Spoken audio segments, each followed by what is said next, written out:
noches a todos y a todas. Muchas gracias por venir. Agradecemos la presencia de muchos amigos, de muchos conocidos, de gente que se ha sumado y que se suma siempre a los emprendimientos de Víctor Hugo. Nosotros queremos agradecer, como Ediciones Hollywood, a Víctor Hugo y a Diego Tomasi la confianza que nos han tenido para la edición del libro. Bien, Hollywood.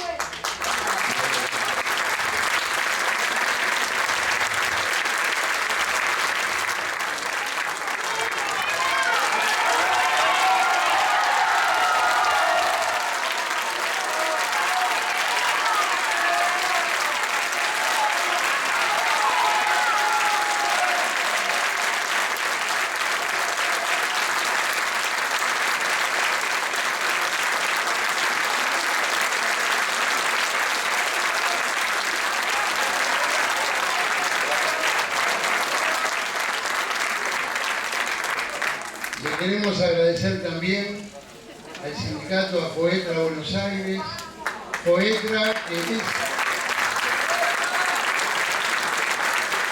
integra lo mejor del sindicalismo argentino desde hace décadas.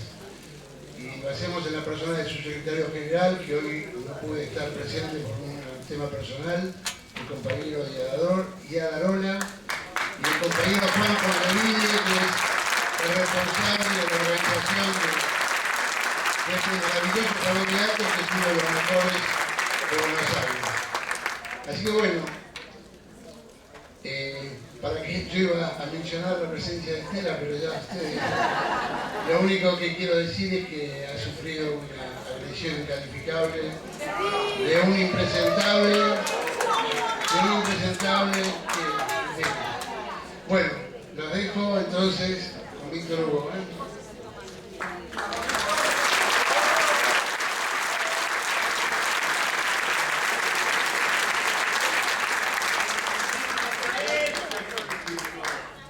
Pidiendo disculpas por otro libro, la verdad es que no sé qué hacen aquí un viernes en medio de esta calma chicha, de esta expectativa que tenemos aquí, pero que también tenemos en el corazón, con toda la esperanza. Es maravilloso que estén aquí, pero todavía permítanme decir que es más maravilloso que una mujer que no para de hacernos bien con su presencia esté también aquí. Y debo decirles que si merezco que para la presentación de un modesto libro mío esté presente Estela, tan mal no hice las cosas.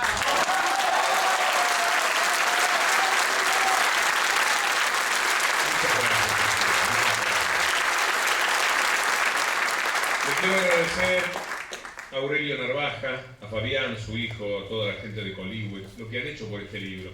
La historia, ustedes dirán, ¿cómo tan rápido? ¿Cómo pudo ser si ayer nomás se conoció el fallo, el no fallo de la Corte Suprema de Justicia? ¿Cómo hicieron? Bueno, hemos trabajado duramente, por mi lado, y también por el lado de Diego Tomasi. Diego Tomasi es un excelente joven escritor, al que conocí a través de un libro dedicado a Cortázar, Cortázar de Buenos Aires de Cortázar, o al revés, pero Cortázar y Buenos Aires, un libro absolutamente maravilloso sobre Cortázar. Y ahí nació una amistad que miren ustedes, que bueno resulta ahora que se haya convertido en un auxilio imprescindible, porque había una parte del libro que tenía que ver con historias de lo que ocurrió aquel 28 de noviembre del 2000, a la que yo no iba a llegar, porque la ficción tomada de la realidad requiere una entrega que por días no iba a ser posible, y yo pretendía que el libro saliese antes del mes de diciembre. Así que le voy a pedir brevemente, voy a abusar, lo voy a abrumar, porque estas cosas a todos siempre incomodan en general, a Diego Tomasi, que se ponga un instante de pie para que sepan a quién le agradezco tanto lo que ha hecho conmigo.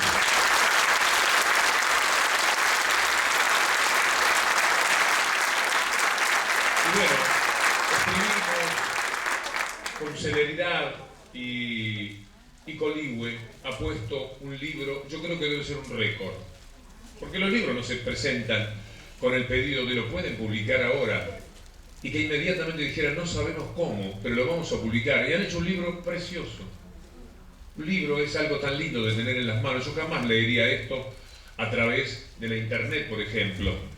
Un libro es maravilloso, y que sea de uno, y que sea de un trabajo hecho con tanto sentimiento, una verdadera catarsis de las cosas que ocurren hoy día, todavía mejor. Debo agradecer también a la gente de Foetra por este lugar tan grato que permite que estemos cómodamente en un recinto tan agradable para poder charlar brevemente. No va a ser demasiado larga la presentación el viernes, y quiero que disfruten del teatro, de la música. El nieto de Estela, Ignacio Montoya Carlotto, toca en la ex ESMA, en el Ecunin, dentro de un rato, a las 9 y algo, así que quiero darle tiempo también a Estela y a algunos de nosotros que podamos partir hacia allí para disfrutar de un concierto muy preparado por este hombre tan querible, no solamente porque es el nieto de Estela, sino porque fiel a que no podía ser de otra manera. El nieto de Estela es un ser humano maravilloso.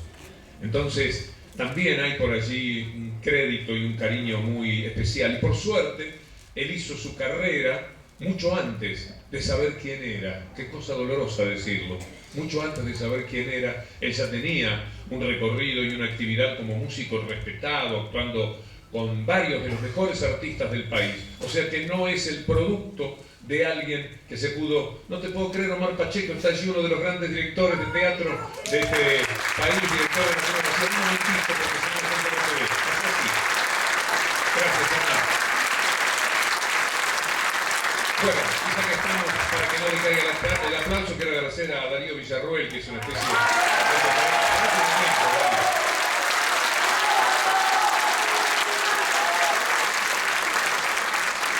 Darío está cada vez más parecido a su padre. Cosa increíble. En cualquier momento le digo, Sergio, ¿cómo va? Bueno, ustedes pensarán que el diablo es una persona. Por un lado sí, yo pienso, me inspiro en alguien, pero el diablo en realidad es una construcción de muchos elementos que confluyen en ciertas etapas de la vida de las sociedades. Son las fuerzas del mal. De verdad, así como hay fuerzas del bien, pero a veces las fuerzas del bien se distraen. Yo, que soy católico, de vez en cuando rezongo con Dios. Hay un poeta mendocino, Menéndez, que escribe una serie de poemas como si fuera a favor del diablo, y uno de ellos dice: y aquí me ves, soy la prueba evidente de tu error. Le habla a Dios. Y un poco de eso hay en el diablo. El diablo es un hombre que manda sobre otros hombres para sacarle provecho a todo lo que hay, desde lo político, desde lo económico, sacarle provecho, sacarle ventaja a todo lo que a él le apetece. Pero el diablo son también las fuerzas que él descarga y que se multiplican en quienes siguen sus designios. Entonces hay como un diablo esparcido de alguna manera en toda nuestra vida, desde lo que llamamos los medios de comunicación, porque también es el diablo, alguien a quien hizo alusión recién Aurelio Narvaja, solamente no siendo él exactamente el diablo, pero estando dominado por las fuerzas del mal, alguien puede atacar, como se acaba de hacer por esa persona que no es necesario ni mencionar, nada menos que Estela. Porque la verdad, en esta sociedad se pueden meter con mucha gente, pero hay gente que es intocable de verdad, porque son los que representan las fuerzas del bien. Y si hay Dios, se expresa en la luz de ciertas personas, y Estela es luz. Y entonces, cuando alguien se puede animar a ofenderla, como ocurrió, a intentar ofenderla, porque todos sabemos cuál es el límite de las cosas que se puedan decir. Bueno, aquí están mis compañeros transmitiendo, esa es la voz que tengo de complemento, para ver si llegan algunas de las palabras también a través de la radio en directo. Pero tienen el informativo, o habrá pasado. Bueno, a las 7:30 yo saco cuentas radiales de todo lo que sucede, de formación profesional. El diablo se expresa no solamente en esa voluntad omnipotente, obcecada, persistente de un hombre, sino en todos los que lo siguen y pueden hacer proliferar el daño que hay en estos tiempos, particularmente en la sociedad. La historia del libro es la historia de un partido de fútbol. Un partido de fútbol ocurrido el 28 de noviembre del año 2000, jugaban Boca y Real Madrid, había una expectativa inmensa. un poco se ocupa de estos temas justamente Diego Tomasi, contando, por ejemplo, hubo hasta un motín en una cárcel de encausados en Córdoba. Los presos se rebelaron porque no les daban el partido y tomaron 5 rehenes. Fue una situación increíble vivida en una cárcel, que de alguna manera también está mostrando hasta qué punto ese partido era esperado, y no solamente por los hinchas de Boca, sino también por los de la Contra, o por el mundo del fútbol en general. Era un programa matutino, fue creo el primer programa que hubo de mañana, se llamaba Desayuno, yo era el conductor, y se decidió pasar el partido. Era una etapa muy particular, además de mi vida. Yo había estado hacía 6 meses en el Senado de la Nación, en una audiencia en la cual largamente, espero que no alcancemos hoy esos límites, muy nerviosamente me recuerdo hablar frente a los senadores de la Nación para denunciar a quienes estaban a mi lado, que eran justamente los integrantes del grupo Clarín, todo lo que era la comitiva de representantes para mí de esas fuerzas del mal, que estaban robándose el fútbol descaradamente. Eran las eliminatorias del año 2002, la AFA de Julio Grondona les había entregado una especie de patente de corso otra vez para hacer ya no el negocio que venían haciendo desde principios de los 90, de transmitir el fútbol por cable, de transmitírselo solamente a los que lo podían pagar, a los que tenían el cable, sino que la propia selección argentina, sobre la que había una disposición legal para que el partido fuera ofrecido a todos los argentinos,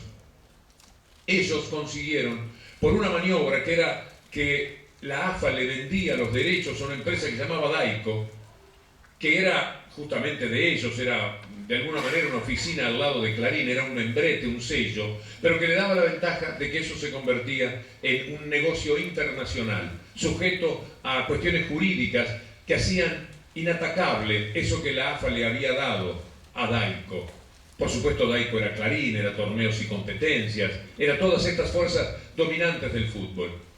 Y bueno, en el mes de junio del año 2000, yo había estado allí en el Senado de la Nación denunciando la corrupción que implicaba que por 15 millones de pesos ya habían ganado, cuando estaban sentados en ese lugar, se habían ganado 30 millones de pesos. En un pase de manos se habían hecho 30 millones de diferencia. Con un detalle, los 15 millones que iban a pagar a la AFA se pagaban 1 millón por mes, y los 30 millones, los 45 millones que ya habían recolectado se cobraban al contado. De aquella audiencia salió que la selección argentina hasta hoy, bueno, ahora ni hablar que esto ocurre a partir de lo que se llamó el fútbol para todos, consiguió aquella audiencia que se transmitiesen los partidos de la selección para todo el país. Ya habían transcurrido algunos partidos en los que esto no había sucedido, pero de pronto esto comenzaba a pasar en la Argentina. Fue un triunfo maravilloso, una especie de victoria a lo Pirro, porque cuando uno pelea con esta gente, ellos alzan inmediatamente el rebenque del diablo cae sobre todo lo que se le opone, y ellos empezaron en una gestión muy, pero muy persistente, a ser tremendamente persecutorios bueno, en este caso, de mi persona. Y llega el 28 de noviembre del 2000. El productor, seguramente envalentonado, podría decirse, aunque no es la palabra, conmovido, a raíz de lo que era mi lucha, decidió 2 días antes hacer algo con ese partido. La gente protestaba. En Mar del Plata, por ejemplo, se tuvieron que ir a Balcarce para ver el partido en los bares de Balcarce. Fue una especie de exilio que tuvieron que hacer a otra ciudad para poder ver el partido. Lo mismo ocurrió con Paraná y con otros lugares, en ciertos sitios de la provincia de Buenos Aires donde no estaba el cable. Y 2 días antes empezamos a fantasear cómo lo podíamos hacer, hasta que finalmente se decidió que iba a ser una pantalla que estaba encima de mi hombro, detrás de los 5 o 6 integrantes de aquella mesa que algunos recordará de desayuno, y allí fue donde se pudo ver el partido. Imaginen ustedes lo que era ver ese partido. Una pantalla detrás de nosotros, chiquitito, se veía todo, había cortes comerciales, había que cubrir otro tipo de información, por supuesto no se podía estar todo el tiempo, y siempre fue así, salvo al minuto final, cuando se abrió la pantalla en medio de la alegría que significaba que un equipo argentino estaba ganando el título del mundo contra el Real Madrid. Pero durante todo el tiempo lo que se hizo fue eso. El programa, aunque era anticipatorio de los buenos programas de televisión que hay hoy día a la mañana, tenía una audiencia modesta, 2 puntos, algo por el estilo. Esa mañana llegó como a los 12 puntos, algunos dicen que todavía más, pero 12 puntos registrados o 13, no recuerdo exactamente la cifra, porque el boca a boca iba funcionando. Poné Canal 7 que están dando algo del partido, por supuesto que el que lo estaba viendo en su casa, y esto demuestra que no había ningún perjuicio, ¿para qué iba a poner Canal 7? Para verlo por encima de mi hombro si lo tenía en su casa. Los que recurrían a este procedimiento eran aquellos que habían quedado afuera, en esa exclusión que el mundo de entonces se proponía, es decir, el mundo neoliberal, aquello de decir lo más justo, decía un señor de cabello blanco que ustedes se recordarán, lo más justo es que el que quiera ver pague. Esta es una concepción de la vida. Para ellos esto es lo justo. Bueno, hay que pagar para verlo y esto es lo democrático. Lo más democrático para ellos era eso.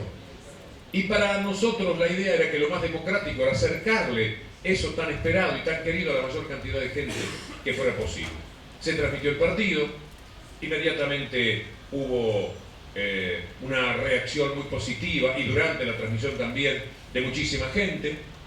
El canal se recibió la visita de Cablevisión, algunos se fue a Baraja en aquel momento diciendo nosotros no sabíamos, esto lo hicieron por su cuenta, y comenzó un juicio que en primera instancia, y es lo que cuento aquí, como yo no soy el que puede levantar la palanca, yo judicialmente, aunque moralmente, por supuesto que estaba involucrado y feliz de lo que se estaba haciendo, desde el punto de vista estrictamente jurídico yo no tenía la posibilidad de ser el que diera la orden porque era nada más que el conductor del programa.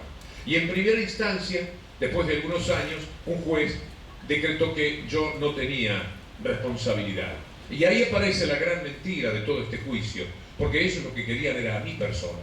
No les importaba el productor, no les importaba exactamente el canal, sino que era la persecución que habían desatado sobre mí, particularmente desde aquello que había sucedido en junio del año 2000. Está el discurso que yo dije frente al Senado como parte de, por lo menos buena parte en este libro. Y cuando se conoce el fallo en primera instancia, ellos dicen, no, eso no nos sirve porque no está el que nosotros queremos que esté. No era una cuestión de cobrar el dinero era el mismo, 3 millones de pesos, más lo que cuestan los abogados de ellos, que aunque es el Colorado Casino, es un abogado caro. O atenti. El casino y alguno más que anda por allí se llevan 800.000 pesos, entonces el juicio se redondea en 4 millones de pesos. El mismo al que Graciana Peñafort acostó en aquella memorable convocatoria que se hizo en la Corte Suprema por la Ley de Medios. Y entonces accionaron y consiguieron que el fallo fuese a poder de una Cámara que tiene una historia tenebrosa desde el Poder Judicial a favor de Clarín. Una Cámara con la que tuvo que luchar una de las mujeres más admirables que yo he conocido en mi vida, que es Alejandra Gil Carbó. Ella era la fiscal de esa Cámara, de Useide, Basalo y Heredia. ¿Cómo se me puede olvidar esos nombres? Preocupante, porque los tengo como grabados. Y ellos fueron los que confirieron todas las ventajas de lo que Alejandra Gil Carbó denunciaba como las trampas que había hecho Clarín para poder quedarse luego con Multicanal. Una lucha a brazo partido de una mujer en solitario a la que yo llegué a conocer en Radio Continental cuando con el expediente en mano luchaba para ver si algún medio ponía atención a lo que estaba sucediendo, que por supuesto era un horror jurídico. Bueno, esa Cámara de Clarín es la que recibe el fallo. Porque hemos llegado a una situación tal que el diablo nos espera en cualquier recodo del camino. Porque en la justicia hoy día, créanme que me estimo esto con todo mi corazón, hoy día la justicia, el Poder Judicial, no la justicia, que es una maravillosa palabra, el Poder Judicial no tiene un recorrido que pueda perjudicar a Clarín en todas las instancias, que pueda hacerse cargo de Clarín. En algún lugar está ello, está Mañeto sentado, cruzado de brazos, desde la penumbra, desde la que maneja la vida de millones de personas en la República Argentina diciéndole al juez: somos compinches porque era un juez de la dictadura, o somos compinches porque somos de la derecha, o somos compinches porque trabajás para la corporación, o yo conozco el muerto que tenés en el ropero y es lo mismo, y por lo tanto no pueden actuar, no pueden accionar. La mejor demostración de cómo ellos pueden dominar toda la justicia es el propio Ricardo Lorenzetti, supremo rehén de la nación, el cual, bueno, en las últimas horas, los últimos días de la justicia son absolutamente deplorables. El lunes se podrá hablar más porque hay involucradas algunas personas de la política en un fallo que hoy se conoce de una cámara porteña, en la cual reaparece con toda la razón, entre comillas por supuesto, Mañeto sobre el tema Clarín. Todo lo que ocurrió un día en Clarín con los representantes del Estado ha tenido una marcha atrás, como la ha tenido lo del Consejo de la Magistratura, que seguramente está armado desde la Corte Suprema para que finalmente caiga en la Corte Suprema algo que cumplió 9 años y que era, lo fuimos entendiendo en el tiempo, la posibilidad también de luchar contra las corporaciones. Así que si ese hombre que osó votar a favor de la constitucionalidad, pero inmediatamente había puesto una cláusula, que es la que ahora se está usando, respecto a la adecuación, es decir, dijo que sí, pero en el fondo era que no, quédense tranquilos, y no lo entendieron inmediatamente y lo atacaron de tal forma que lo convirtieron en lo que muchos dicen que es, pero yo no tengo pruebas ni elementos y estoy harto de muchos de los elementos que hacen a la corrupción que esta gente suele denunciar y que por supuesto jamás o prácticamente nunca cristaliza como ellos lo presentan. Lo convirtieron en un delincuente de provincia. En un solo día, duró 24 horas la operación. Una operación tenaz de Radio Mitre, TN y Clarín. Y con esas 24 horas, en las que seguramente aparecieron los mediadores para tranquilizar al diablo, a todo ese conglomerado de malicia que se había descargado en ese momento sobre Lorenzetti, consiguieron que ese hombre sea el que supuestamente está por encima de todos en el Poder Judicial del país, sea el mejor representante que Clarín puede tener. Entonces, en cualquier estamento uno va a encontrarlo, puede encontrar un juez, pero después hay que pasar por una cámara y hay casaciones y hay finalmente una Corte Suprema de Justicia. A esto hemos llegado. Ese es el diablo, no solamente una persona, sino lo que ha conseguido derramar en las conductas de esa parte de la sociedad. Bueno, de más está decir que la Cámara sí me condenó. Y después quedaba la instancia de la Corte Suprema de Justicia. Tenía la Corte que tratar algo que un juez había dicho que yo no era culpable y otra Cámara me había incorporado a mí como culpable. La Corte, por supuesto, ni siquiera lo miró, no lo revisó, no aceptó la revocatoria, no hizo absolutamente nada y confirmó con su acto la condena por la cual yo tengo que pagar, y lo estoy haciendo. De tal manera que, con toda franqueza les digo, es tal el manotón que se toma de los salarios que percibo que tengo que replantearme seriamente si me vale la pena trabajar, sobre todo para juntarle plata a este diablo enceguecido y enloquecedor que hay. Así que si en algún momento llegan a no verme demasiado en actividad, por lo menos tiene que ver con esa historia de decir, yo estoy trabajando para este tipo, que esto es lo que consiguen. No solamente han contratado y han comprado y han vilipendiado la vida del periodismo, sino que pueden también a los que no tienen enfrente hacerlos trabajar para ellos de una manera indirecta, que esto es un poco lo que me está ocurriendo.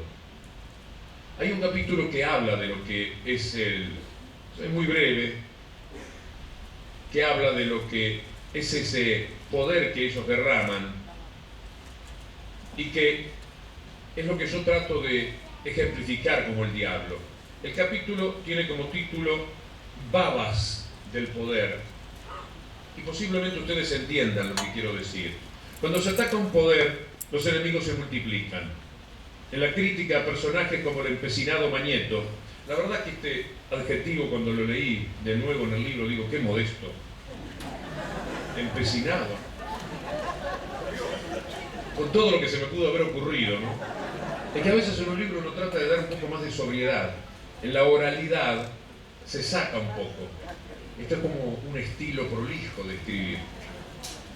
Escuchen otra palabra. Cuando digo empecinado, ustedes escuchen la palabra que se les ocurra. Cuando se ataca un poder, los enemigos se multiplican.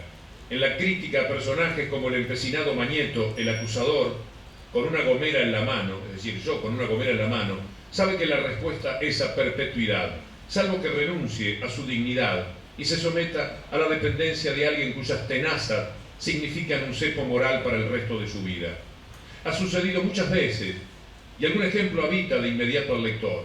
Eso es lo que hace respetable al monarca. Su poder emana de sí mismo y lo presta, lo delega, pero lo retiene siempre. Él es el volcán, y quienes lo rodean son los babas del poder. Los babas no significan nada por sí mismos. En cuanto dejan de rodar por las laderas del volcán, las mejillas del poderoso, su autoridad se desvanece. Es una designación transitoria en una jurisdicción acotada a los límites fijadas por el propietario de sus vidas. Los babas del poder disimulan su desgracia, mostrándose más enfáticos que quien les confiere la patente. Escapan del horror, envueltos en llamaradas de vanidad, por el único amparo de la jactancia. Van hacia la torre de la petulancia, expuestos a ver cómo les sostienen las columnas del jefe, las que hay que ganarse cada día. Los babas tienen como único consuelo el cinismo. Se convierten en lo que la gente define en la Argentina como el tipo piola, el que se las sabe todas, pero ellos son pequeños. Hay babas del poder, en cambio, pertrechados en las organizaciones periodísticas, ADEPA, FOPEA, la CID, y resultan mucho más peligrosas que los babas individuales. Alguien enfrenta a un baba y al menos identifica el contrincante, pero cuando sale a la palestra una entidad como FOPEA, un brazo menos visible de ese poder, quien la enfrenta se echa encima a 300 o 400 babas, según sea el número de integrantes, porque a veces el caudal parece disminuir cuando no pocos se retiran hartos de ser manipulados por intereses que le quedan demasiado lejos. Mañeto es el original, el poderoso, un concepto de la vida. Los otros son los perros, los que babosean el mundo desde ese poder. Pero la baba de ese poder es eso, baba, no es el poder en estado puro, es un poder que toman de otro poder. Mañeto no es de ninguna manera una de las personas que más detesto. Detesto mucho más al perro faldero, fiel, al escriba miserable que por un salario escribe y cree que es parte de algo, cuando en realidad no es parte de nada, porque después los echan como perros. Los derechos que tienen, que creen tener, no existen. En un pequeño gran diario del país, en una radio, en un perdido canal de televisión, siempre hay un periodista de FOPEA que no está dispuesto a perdonar el que se debate con la cúpula. Cada baba organizado va dejando en una pavorosa y dignificante soledad al que confronta y finalmente se queda sin palenque donde rascarse. Esto no es exactamente cierto. El palenque donde rascarse está, por ejemplo, aquí. Está en la compañía que ustedes están haciendo, acompañando la presentación de este libro. Un libro que, como nos dice, tiene como protagonista a aquellos personajes increíbles que llamaban al canal y decían: sé que se la están jugando y les quiero agradecer porque esta es nuestra única manera de ver el partido. Hasta que llegásemos a lo que finalmente ha sido una de las concreciones más maravillosas para los que aman el fútbol y también la democracia, que es la posibilidad de que todos tengamos acceso a algo que amamos, que queremos, a lo que tenemos derecho, que es nuestro, que nos pertenece, desde que nos tiran con una pelota y en vez de agacharnos para tomarla con la mano, la devolvemos con el pie, así tengamos apenas un año de vida, porque es parte de nuestro ADN. El fútbol es tan nuestro.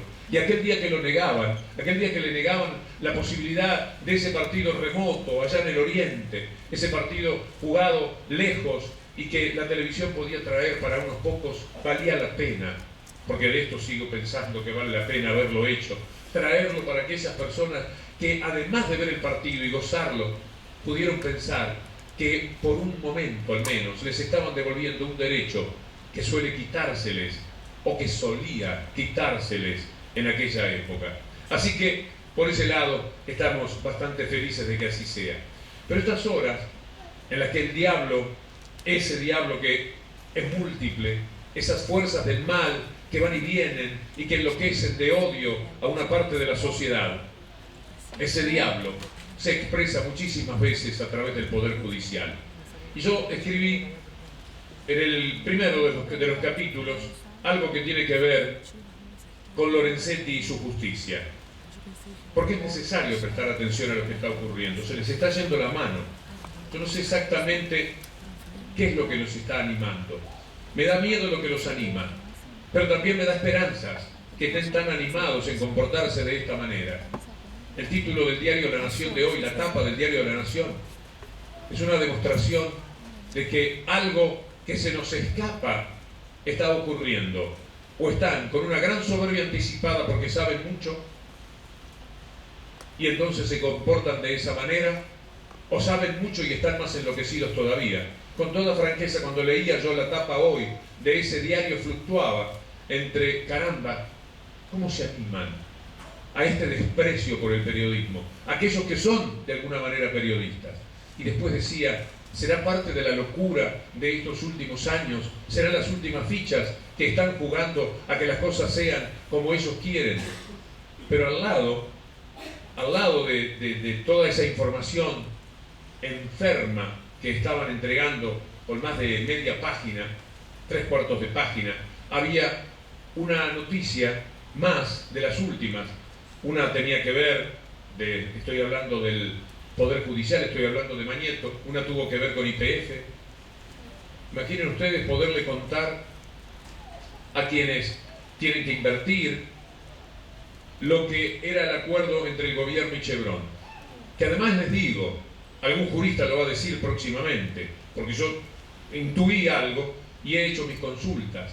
En ese juicio falta un tercero y la Corte Suprema de Justicia se permite desdecirse de lo que ha dicho, porque no han sido atendidos los derechos de un tercero, que en este caso viene a ser Chevron. Van a ver ustedes cómo en la disputa y en la discusión va a aparecer este elemento. Pero además está lo del Consejo de la Magistratura, y además está que me permiten otra vez, vais a saber hasta cuándo, la cautelar que a Clarín le permite a su vez no adecuarse a la ley de medios, una ley de medios que justamente tenía como propósito desvirtuar tanto poder como el que tienen y con el que han hecho tanto, pero tanto daño en este tiempo. Por eso Lorenzetti es un capítulo especial para mí de este libro, El rebenque del diablo, porque el Poder Judicial, una parte del Poder Judicial en sí mismo, también está impregnado de lo que quiero decir cuando hablo del rebenque del diablo. La injusticia tiene el encanto de la melancolía, una lucidez placentera como la que nos envuelve cuando se opaca la luz de un horizonte de verano. Se ve en el rostro del atropello una traza monstruosa y patética que no impulsa ni al enojo ni al miedo, porque hay un fracaso de estrépito cuando se abusa del más débil. Una persona agredida en la calle porque le tira el agua del charco encima con su auto imponente y lo acusa de estúpido. ¿Quién te manda a pararte justo ahí? Puede alegrarse uno de no ser el otro. La gente se acerca solidaria y la víctima pasa a ser un sujeto respetable. Era uno en la multitud de la vereda y de pronto una dignidad especial le es acordada por el resto de los transeúntes. Mañeto maneja y Lorenzetti es el acompañante que se ríe con la ventanilla baja, el codo apoyado en la puerta. Don Juan y Leporello viajan enmascarados por la libertad de expresión y la justicia independiente, ropajes que intercambian si la fechoría lo amerita. Juegan a veces a que el jefe es el otro. Lorenzetti dice su discurso con la toga envuelta en el brazo y su dueño le toma la foto y lo ensalza en el epígrafe. Necesita que el chabón sea importante.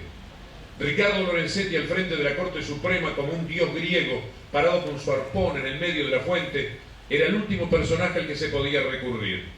El partido de fútbol entre Boca y Real Madrid, jugado 15 años atrás y retransmitido sin permiso por el programa Desayuno, había llegado hasta la cabecera de la larga mesa de sesiones con la forma desvencijada de los expedientes de mucho trajín. Lorenzetti conocía el caso al dedillo. Un juez de primera instancia había absuelto a quien era el único objetivo de la demanda. Nunca importaron el productor de aquellas emisiones mañaneras ni el propio Canal 7. Desde el principio, el plan era cobrarle todo a ese enemigo, acusado de ser el motor de la campaña que un día terminaría con la pérdida de un negocio espurio y suculento, como eran las transmisiones del fútbol por cable. Héctor Mañeto contra Víctor Hugo Morales era la carátula real que Lorenzetti leía. Palabras como Cablevisión, ATC o Metzger eran tan relevantes como la larga lista de créditos al final de una película. La película que la mafia de Clarín había pergeñado como un pequeño crimen a la manera de los disciplinamientos ejemplares tenía la precisión del usurero redactando un contrato. Sabía de antemano cuál era la estación en la que el tren cambiaba de trocha. Después del juez de primera instancia vendría una cámara, así con minúscula, integrada por unos jueces que revistaban al ejército de Clarín desde hacía tiempo, Heredia, Vasallo y Deuseide. Eran una barrera como las de la policía cuando buscan un criminal, y ese, donde detienen la caravana, es el único camino posible. El primer juez hizo una tarea cabal, y los testigos aportados allanaban el camino de la decisión. De lo que se trataba era de saber si había sido el conductor del programa o la producción, o el propio canal, responsable de la decisión respecto a dónde estaría el televisor que tomaba el partido, cómo se ubicaban las cámaras, el porcentaje de pantalla, el tiempo que ocuparía. El juez entendió, gracias a los testimonios, que era absurdo pretender que un periodista estuviese por encima de los responsables. Podía ser el inspirador, la razón de ser de lo que se llevó a cabo. Bueno, y después viene un poco más. Le quería leer la parte en la que estoy tratando de explicar en el libro, porque la Corte Suprema, que en estos días ha tenido esta participación tremenda y terrible sobre la vida de la sociedad, tanto tiene que ver con esta causa. Y finalmente decirle que esto es nada, este es un problema personal que más o menos se va afrontando y que por otra parte hace a la nobleza del ejercicio de la profesión, porque si no hay riesgo, una opinión la puede dar cualquiera y no vale tanto. Las opiniones valen cuando tienen algún riesgo, y cuando aparece el riesgo hay que asumirlo y en todo caso seguirle dando pelea, porque para mí el juicio y lo que hay que pagar es solamente el pretexto para seguir diciendo, para seguir gritando, que así no se puede vivir con un poder que nos domina, con un poder que nos enferma, que nos intoxica cada mañana, que no nos merecemos ni siquiera los que todavía creen en ellos en función del odio que tienen. No hay derecho a que lo que es la información, que tiene que ser democrática, que tiene que llegar de diversas fuentes para que nosotros podamos componer hasta el voto si se quiere. La calidad de la información es lo que decide qué es lo que sabemos. También es verdad que se depende de nuestra actitud, de nuestro interés, de nuestro amor por las cosas que hacen a una sociedad, y que hay muchos que son indiferentes. Gramsci decía que el único que odiaba del mundo eran los indiferentes. Se le habla de política con el criterio de un gran asesor entre comillas, pero finalmente gran asesor de algún sector político de la República Argentina.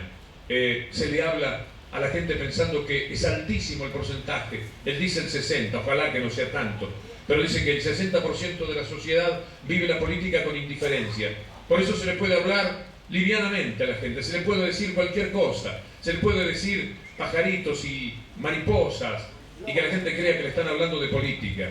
Porque hablarle de política habría que hacerlo al que está entrenado, al que tiene voluntad de haber aprendido, de haberse comprometido, de haber jugado también su mente y su corazón, si es posible, a entender la política para tratar de mejorar el mundo. Un indiferente que no le importa cómo va el mundo, porque está bien, o porque le da lo mismo, porque se ha conformado con su pequeña quinta, es tan dañino a veces, o mucho más todavía, que aquel que está confrontativo con sus opiniones así, no estemos de acuerdo con lo que dicen. Y entonces, esos medios de comunicación que con sus miles de zócalos, con sus páginas envenenadas de todos los días, con su mentira cotidiana, ofendiendo la dignidad de tantas y tantas personas, consiguen en el vacío de tantas mentes que no se interesan por la política, trabajar de una manera adecuada para además enfermarlos y poder tener entonces los apoyos que ellos necesitan para poder hacer lo que impunemente, de una manera compulsiva, están haciendo en estos días para que la sociedad sea lo que un grupo quiere que sea. Obedientes por un lado, obedientes silenciosos, que no se animen a discutir, porque una de las cosas que se señalan de este tiempo es que se discute mucho. ¿Cómo no se va a discutir mucho si el mundo es una porquería, dominado por el 1% que tiene las riquezas? ¿Cómo no vamos a tener el mundo cambiado, diferente como es, si nos encontramos con que esas élites que lo tienen todo y que dominan, y que son, en realidad no dominan, los propios medios de comunicación, consiguen que sueños que se dan en los pueblos de un poco más de justicia, de un poco más de igualdad, dame un mundo un poquitito mejor, dame el sueño, aunque sea de un mundo un poco mejor, está trabado, está impedido por quienes solamente tienen sus propios intereses, por lo que no quieren que les revisen papel prensa, para que quede muy claro cómo consiguieron con las manos ensangrentadas ese papel prensa con el que después se fueron quedando con todos los diarios que querían, y sobre todo con el manejo del resto de los diarios, porque si uno tiene la posibilidad de ser el dueño del papel, cosa que no ocurre en ninguna parte del mundo. Si yo estuviera charlando frente a franceses, alemanes, chinos, y les estuviese contando que hay un medio de comunicación, dos medios que ahora funcionan como si fuera lo mismo, que son los dueños del papel, con los que se edita cada palabra que se escribe en diarios y revistas de la República Argentina, no lo podrían creer. Esto no tiene parangón, esto no existe en ninguna parte del mundo, y esto no tenemos que tragar. Entonces, no se puede discutir, no se puede decir de dónde viene la historia de Papel Prensa, y no se puede discutir cómo se robaron el fútbol, un robo que fue lo que a mí me puso en guardia, porque alguna vez algunos se preguntarán, ¿y de dónde saca este muchacho?